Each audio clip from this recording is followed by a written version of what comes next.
디모데전서 1장 3절에서 11절까지 말씀을 교독하시되 마지막 절을 같이 읽도록 하겠습니다. 내가 마케도니아로 떠날 때에 그대에게 에베소에 머물러 있으라고 부탁하였습니다. 그것은 그대가 거기에서 어떤 사람들로 하여금 다시 도리를 가르치지 못하도록 명령하고 신화와 끝없는 족보 이야기에 정신을 팔지 못하도록 명령하는 것입니다. 또한 거기는 우리 안에 세우신 하나님의 명령을 지키기까지는 도리어 순례없는 불단을 지킬 뿐입니다. 이 명령의 목적은 깨끗한 마음과 선한 양심과 거짓없는 믿음에서 우러나오는 사랑을 불러일으키는 것입니다. 그런데 몇몇 사람은 이러한 목적에서 벗어나서 쓸데없는 토론에 빠졌습니다. 그들은 율법 교사가 되려고 하지만 사실은 자기들이 무엇을 말하고 있는지 또는 무엇을 주장하고 있는지도 알지 못합니다. 우리가 알기로 율법은 사람이 이것을 적법하게 사용하면 선한 것입니다. 율법이 제정된 것은 의로운 사람 때문이 아니라 법을 어기는 자와 순종하지 아니하는 자와 경건하지 않는 자와 죄인과 거룩하지 않는 자와 속된 자와 아비를 살해하는 자와 어미를 살해하는 자와 살인자와 가늠하는 자와 강세하는 자와 사람을 유괴하는 자와 거짓말하는 자와 거짓 맹세하는 자와 그 밖에도 무엇이든지 건전한 교훈에 배치되는 일 때문임을 우리는 압니다. 건전한 교훈은 복이 되신 하나님의 영광스러운 복음에 맞는 것이어야 합니다. 나는 이 복음을 선포할 임무를 받았습니다. 네. 하나님의 경륜을 이루라 라는 제목으로 말씀을 전할 때 큰 은혜가 되길 간절히 소망합니다. 디모데전서, 디모데 후서는 사도 바울 선생님께서 목회자들에게 쓴 편지로 된 성경입니다. 흔히 이야기하기를 목회 서신이라고 부릅니다. 바울이 로마에서 가택연금을 당하고 이제 자신의 처지가 사형을 당하거나 어려움을 당할 것을 알고 마지막 유언하는 마음으로 자기가 사랑하는 제자, 자기가 사랑하는 아들처럼 여기는 디모데에게 권면하고 당부하는 내용이 바로 디모데 전후서입니다. 그리고 이 디모데는 지금 에베소에 있는 교회들의 담임 목사 역할을 하고 있습니다. 그러기에 이 디모데 전서와 에베소서를 온전히 이해하기 위해서는 그 두 가지 성경을 서로 연관되고 서로 비교하여서 읽을 때 온전히 에베소서와 디모데 전후서를 잘 이해할 수 있습니다. 이와 같이 성경에서는 사도행전과 누가복음, 보통 이야기할 때 이 사도행전과 누가복음은 서로 연결되어져서 비록 전후서라고 이야기되어지진 않지만은 같은 책을 두 개로 나뉘고 있는 그런 책으로 이야기하고 있습니다.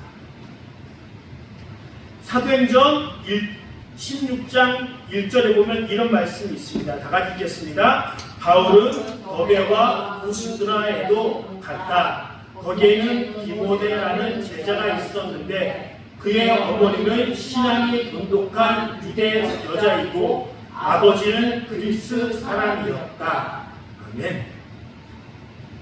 지금 바울이 디모데를 만난 장소와 바로 디모데의 어머니와 아버지에 관련된 내용을 이야기하고 있습니다. 그리고 어머니는 유대인이고 아버지는 헬라인, 그리스 사람이라고 이야기되어지고 있습니다. 보통 유대인들은 어머니가 자신의 유대인이었을 때 그 자손들은 유대인으로 인정하는 습관들이 있습니다. 그렇기에 이 디모데는 어머니로부터 어렸을 때 유대인이 받아야 할 율법과 하나님에 관련된 내용들을 매우 잘 훈련받았고 교훈받았던 사람이었고, 아마도 추측하기로는 바울이 1차 전도 여행, 바울과 바나바가 안디옥 교회로부터 파송받고 처음으로 선교사로 전도 여행을 떠났을 당시에 바울은 바로 이 루스드라 지역에 이르렀고 그곳에서 복음을 열심히 전도합니다. 그래서 그 당시에 병자를 하나님의 능력으로 고쳐주는 놀라운 기적이 일어났고, 그리고 그 당시에 그곳에 살고 있던 많은 그리스 사람들이 바나바와 바울을 제우스와 아데미, 헤르메스라고 불려지는 일들이 일어납니다. 그리고 그 놀라운 기적을 일으켰기 때문에 그들의 이름으로 제사를 지내는 그런 놀라운 기적들이 일어납니다. 그만큼 바울이 1차 여행 당시에 이 디모데가 살고 있는 더베와 루스드라는 지역에서 놀라운 부흥과 성장을 이루었고, 아마도 그의 어머니와 그의 할머니와 그리고 그 디모데가 1차 전도 여행 당시에 그렇게 복음을 듣고 복음을 받아들였고 하나님의 제자로서 바로 서게 되지 않았을까라고 많은 사람들이 추측하고 있습니다. 그렇다면 더베와 루스드라는 어느 지역에 있을까요? 바로 지금의 터키 남부 지역에 있습니다. 이것은 바로 바울의 1차, 2차 여행 경로를 이야기해주고 있습니다. 바로 이 더베와 루스드라가 갈라디아 지역, 바로 터키, 지금의 투르키의 지역의 남부 지역에 속한 곳에 있는 것을 볼 수 있습니다.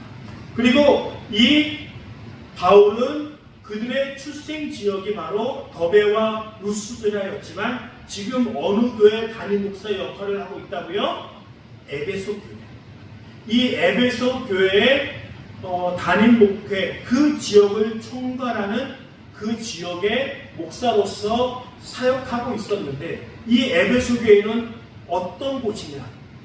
바로 사도 바울이 3차 전도 여행을 하면서 복음을 전했고, 특별히 그곳에서 애정을 가지고 오랫동안 머물면서 복음을 전했고, 우리가 너무나도 잘 알고 있었던 두란노 서원을 만들어서 그곳에서 복음을 전하고 가르치는 일들을 했습니다. 이제 사도행전 20장에 보면 바울이 이제 예루살렘으로 가려고 하고 있는 그 상황에서, 그리고 많은 사람들이 바울이 예루살렘에 가게 되면 고초를 당하고 감옥에 gat히고 죽음을 이르게 되는 순교를 할 수밖에 없다는 그 모든 사람들이 알게 되었을 때, 이 에베소에 있는 장로들이 와서 눈물로써 바울을 말리며 가지 말라라고 간청하는 일들이 일어납니다.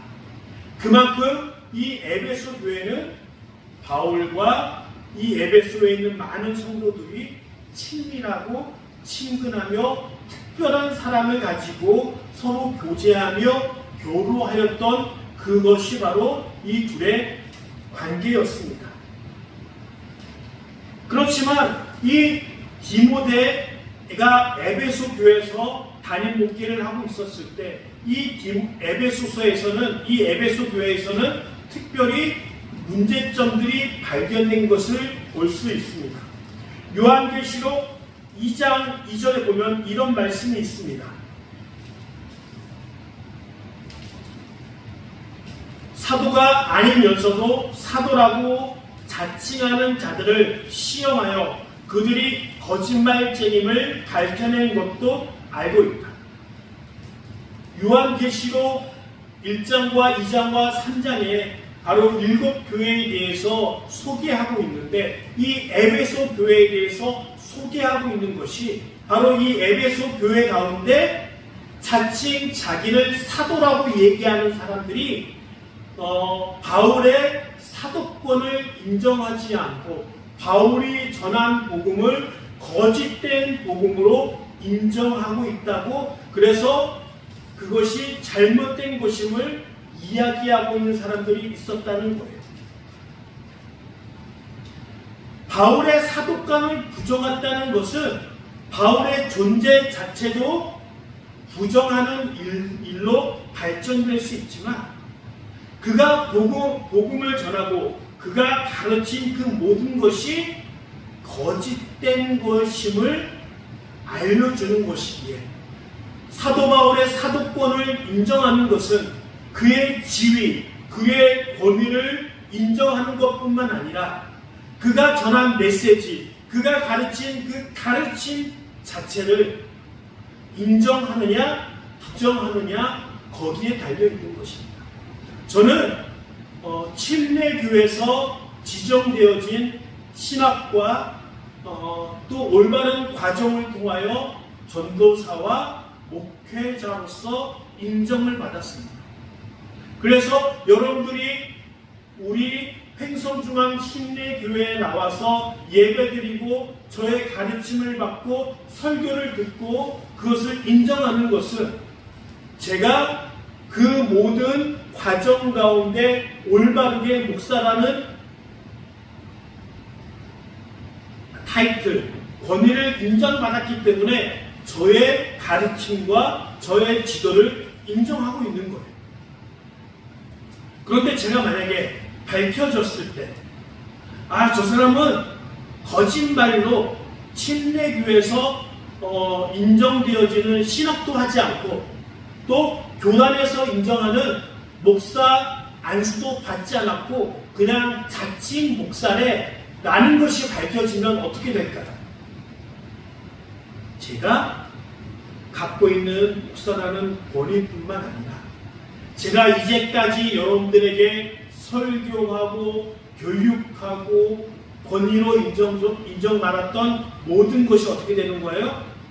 없어지는 거예요. 그래서 사도 바울이 이야기했던 많은 권위, 나는 예수님으로부터 사도로, 이방인의 사도로 부르심을 받았다고 계속적으로 강조했던 것은 그의 권위뿐만 아니라 그가 이야기하고 가르쳤던 모든 그 복음의 핵심들을 지키기 위해서 자기의 사도권을 이야기하고 있는 것입니다. 바로 이 에베소 교회 바울의 사도권을 인정하지 않고 그 사람은 인정받지 않은 사람입니다. 그가 전한 복음은 다른 복음입니다. 라고 주장하며 이야기하는 많은 사람들이 그곳에 온 것을 볼 수 있습니다. 그리고 이 에베소라는 이 지역의 특징은 원래는 이 에베소는 그리스, 터키, 지금의 투르키의 지역입니다. 그래서 이 지역은 보통 일반적으로 과거에는 페르시아 제국 그리고 후반에서는 오스만 투르크 지역에 함유된 그런 지역이었습니다. 그런데 우리가 너무나도 잘 알고 있는 알렉산더 대왕이 그리스 지역을 완전히 통일하고 페르시아를 정복하고 그것이 BC 한 330년 정도에 일어난 그 사건입니다. 그리고 그 지역은 계속적으로 그리스가 그 땅을 지배하였고 그리고 BC 70년 정도에 로마가 그렇게 그 지역과 그리고 이스라엘과 그리고 이집트 지역을 다 지배하게 되었습니다. 그렇기에 충분히 지금의 터키, 지금은 투르키의 지역이지만 300년 이상 그 지역은 그리스 사람들이 지배하고 있었기에 페르시아가 갖고 있었던 그런 문화들은 다 빠져버리고 그 지역이 그리스 사람들이 살고 있는 문화와 관습에 완전히 녹아들었다는 거예요.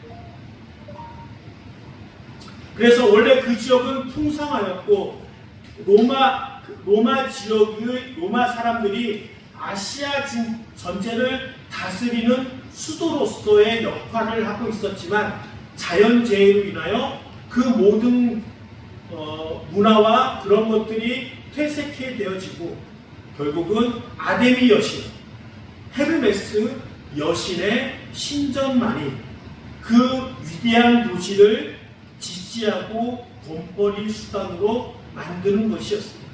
이 에베소에 있는 그 헤르메스, 아데미 신전이 얼마만큼 크냐면 지금의 그리스 지역에 판테온 신전이라고 불려지는 매우 큰 신전이 있었지만 그곳에 비해 4배 이상 컸으며 세계 7대 불가사의 중에 하나로 여길 정도로 그렇게 큰 신전을 소유하고 있었습니다.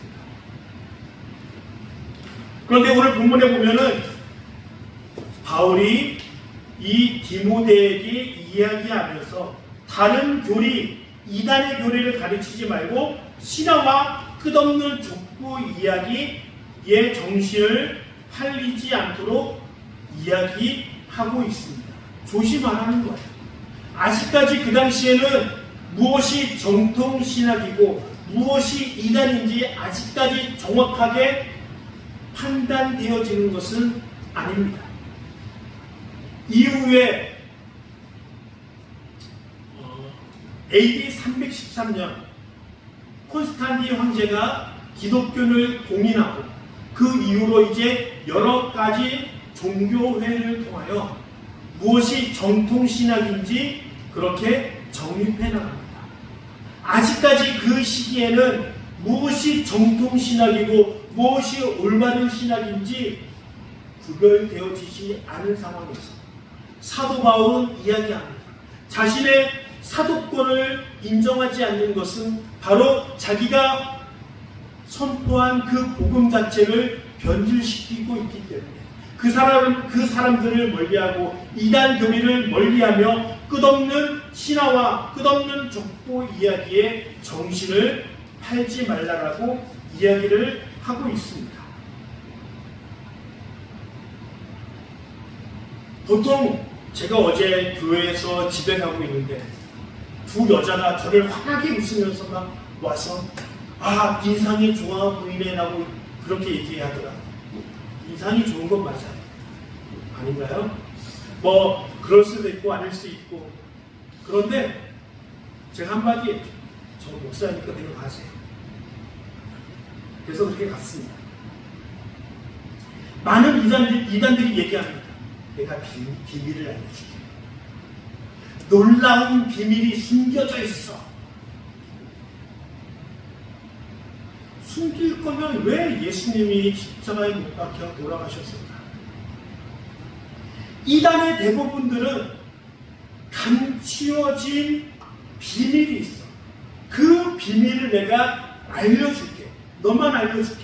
그러니까 목사님에게 알리지 말고 교회 사역자들에게 알리지 말고 내가 비밀스럽게 너에게만 알려줄 테니까 단둘이 만나자. 이것이 바로 이단들의 방법입니다. 저는 성경과 복음을 듣지 않는 사람들에게는 이것이 비밀일 수 있어요. 그리고 하나님을 알지 못하고 불교나 이방 종교나 또 무속 종교에 빠져 있는 사람들에게 예수님이 당신을 위하여 이 땅에 오셨고 당신의 죄를 용서하기 위하여 십자가를 지셨습니다. 이 소식을 알지 못하는 자들에게는 그것이 비밀일 수 있어요. 그런데 우리는 비밀을 알아야 몰라요? 비밀을 알고 있는 자예요. 예수님은 우리 모두를 구원하기 위하여 아주 쉬운 방법으로 아주 이해하기 편한 방법으로 너무 쉽고 너무 간단하기 때문에 이 정도로 해도 구원을 받을 수 있나? 라고 그렇게 여길 정도로 쉬운 방법으로 우리에게 복음을 알려주셨고 구원에 이르는 방법을 우리에게 제시하셨습니다. 우리의 착한 행실, 우리의 뭔가 위대한 행실이 우리를 구원케 하는 게 아니라 예수님이 우리의 모든 죄를 용서하기 위하여 십자가에 못 박혀 돌아가셨습니다. 할렐루야. 그리고 우리의 구원의 조건은 그 사실을 믿는 거예요. 만약에 하나님께서 소수의 사람들만 구원받고 믿기를 원하셨다면 복음의 핵심 진리를 숨겨놓으셨겠죠. 그런데 하나님의 마음은 모든 사람이 나와 구원받기를 원하는 것이 하나님의 마음이에요. 하나님의 세상을 이처럼 사랑하사 독생자를 주셨어요.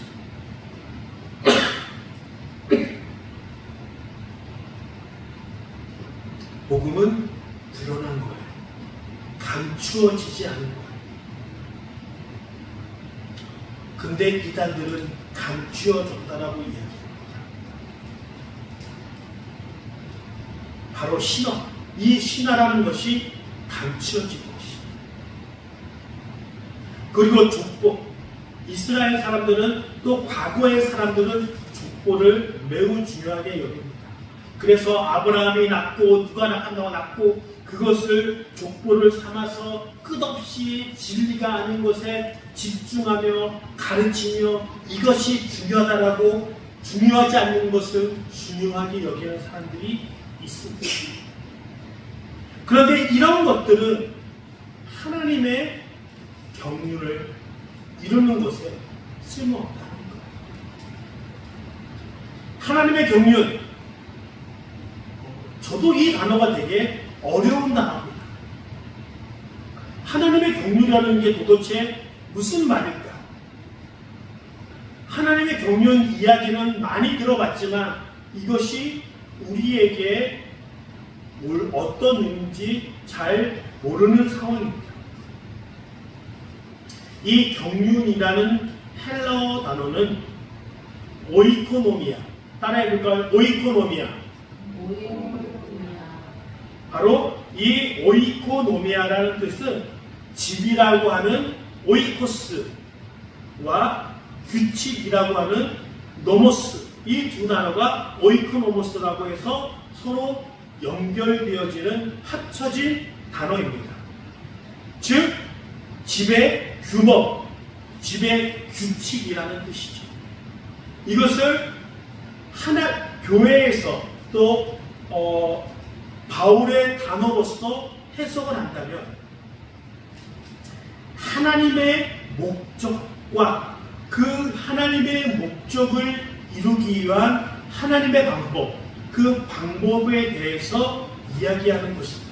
즉 다른 교리와 또 신화와 끝없는 조건은 하나님의 목적과 그 목적을 이루기 위한 우리의 신앙에 도움이 되지 않는 것에 대해서 이야기를 하고 있습니다. 즉 하나님의 목적은 뭐죠? 이방인과 유대인이 원래는 달라졌고 원래는 하나님이 유대인을 선택했지만 그리스도의 십자가를 통하여 이제 유대인과 하나님 모두가 구원받기를 원하십니다. 그것을 위하여 우리가 헌신하며 나아가는 그 모든 것들을 하나님의 경륜이라고 이야기할 수 있는 것입니다. 즉 쉽게 이야기하면 하나님의 비전을 내가 하나님의 방법대로 이루어 나가는 그런 제자, 헌신된 사람, 지금의 단어로서는 청지기, 그리고 지금 교회 직분으로서는 집사의 역할을 우리가 이야기할 수 있는 것입니다. 즉 주인의 재산을 관리하고 집안의 전반을 돌아보며 그 주인의 뜻을 받들어서 살림을 살아가는 그런 모습이 청지기의 사전적인 의미입니다. 그런데 이 모든 것들은 끝없는 변론을 일으킨다라고 이야기를 하고 있습니다. 우리가 에베소 하면은 약간 어떤 도시인지 잘 이해할 수 없지만 이 에베소는 오랫동안 그리스의 지배를 받고 있는 지역이었습니다. 그리스가 사람들이 믿고 있는 그 신전으로 그 도시 전체가 유지할 정도로 그리스 문화에 완전히 빠져있는 도시였어요. 그리고 이 그리스라는 문화권의 가장 큰 특징 중에 두 가지가 있다면 첫째는 그리스 신화입니다. 그 두 번째는 뭐예요? 그리스 철학입니다. 사도 바울이 복음을 전하다가 아테네에 도착했을 때 여러 사람들과 토론하고 이야기를 합니다. 그런데 그 아테네에 있는 사람들은 새로운 것과 이야기하며 토론하는 것을 좋아합니다. 그러면서 이런 이야기를 하고 있습니다.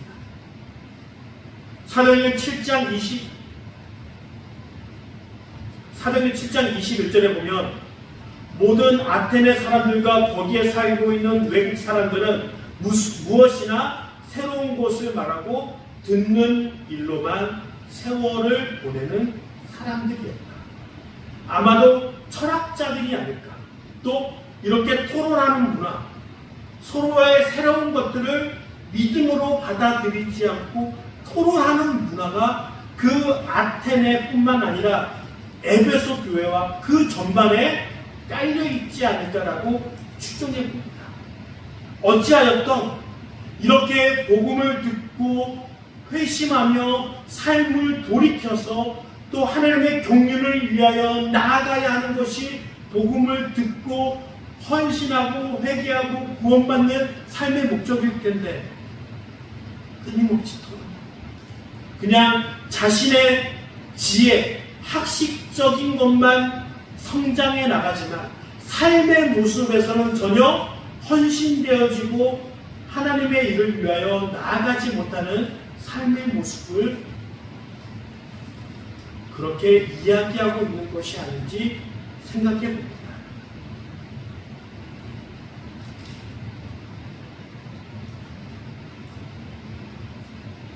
하나님께서 우리에게 요구하시는 것은 토론이 아니라 순종입니다. 많은 제자 훈련을 하면서 많은 성경 공부를 하면서 장점과 단점이 있을 수 있지만 제자 훈련을 하면 어떻게 연결되어야 하면 순종하는 사람으로 바뀌어야 합니다. 제자 훈련을 했다는 것은 하나님께 헌신된 사람이라고 하는 것은 하나님께서 우리에게 주신 비전과 목적이 있다면 모든 것을 끊고 순종할 수 있는 준비, 마음이 되어야 됩니다. 그런데 제자 훈련을 통하고 성경 공부를 하면 많은 사람들이 즉각적으로 자기의 모든 것을 내려놓고 순종해야 되는데 그거 하나님의 뜻이 맞는가요? 내가 연구해 보니까 그거 말고 이것도 있는 것 같은데요. 하나님이 당신에게만 얘기하십니까? 하나님이 나에게도 얘기합니다. 성경 공부를 하면 할수록 오히려 그 성경 공부가 그 사람을 설득시키고 하나님께 순종하는 것에 너무 어렵죠. 제자훈련은 그리고 신앙이 깊어가면 깊어갈수록 순종을 배워가는 거예요. 근데 많은 교회가 신앙에 성장하고 직분이 올라가고 성경적인 지식이 지혜가 많아질수록 순종을 하지 않아요. 교회에서 가장 큰 문제를 일으키는 사람이 누굴까요? 교회 창립 아니면은 장로 아니면은 헌금을 제일 많이 하는 사람이 교회를 가장 문제를 일으켜요. 새로운 사람이 교회 문제를 일으킬까요? 그렇죠. 순종의 마음을 올바른 신앙을 배우지 않아요. 그 사람이 진짜 올바른 신앙을 갖고 있는 거예요. 그럼 그 사람이 진짜 순종을 잘했냐? 그것을 봐요. 그리고 믿음은 제자훈련은 내가 순종하지 못하게 만드는 내 삶의 여러 가지 조건들을 무시하는 거예요. 나 돈 없는데, 나 건강 없는데, 그것은 내가 갖고 있는 가치관과 다른데, 그런 것들을 컷해 제하여버리는 자들이 믿음과 훈련이에요. 사도 바울은 자기 자신이 갖고 있는 가장 높은 가치, 내가 갖고 있는 로마의 시민권, 또 자기가 갖고 있는 위대한 학벌, 이 모든 것을 무엇으로 여긴다고요? 배설물로 여긴다. 사도 바울은 지금 당장 복음을 전하기 위하여 감옥에 갇혔고 복음을 확산하기 위하여 목숨을 걸고 노력했던 사람입니다. 이 에베소 교회는 다른 교회와 신화와 끝없는 조건, 하나님의 경륜에 몰두할 수 있고 최선을 다할 수 있는 그 헌신과 노력을 잊어버리고 그것에만 파묻혀 있는 거예요. 혹시 우리의 모습이 하나님의 경륜을 이루기 위하여 최선을 다하고 순종하며 복음을 전하며 교회가 교회 되어지기 위하여 잃어버린 영혼들을 위하여 헌신을 해야 됩니다. 그런 것들을 하지 못하게 만드는 나의 많은 조건들 때문에 그것 때문에 못하고 있다. 제하여버리라. 없애버리라고 하는 거예요. 그래서 하나님의 경륜을 이루어 가라고 우리에게 이야기하고 있습니다. 이 에베소 교회는 다른 교회와 신화와 끝없는 족보로 서로 토론하고 서로 이야기함으로 진짜 교회가 해야 할 전도하고 잃어버린 영혼들을 구원하기 위하여 최선을 다하는 일들을 하지 못했습니다. 우리 삶 가운데 하나님의 청지기로서 하나님의 경륜을 이루기 위하여 복음을 전하기 위하여 허비하고 있는 것이 있다. 포기하고 하나님의 경륜을 이루기 위하여 복음을 전하며 교회가 교회 되기 위하여 순종하며 나아가는 우리 성도님들이 되길 간절히 축원합니다. 아멘.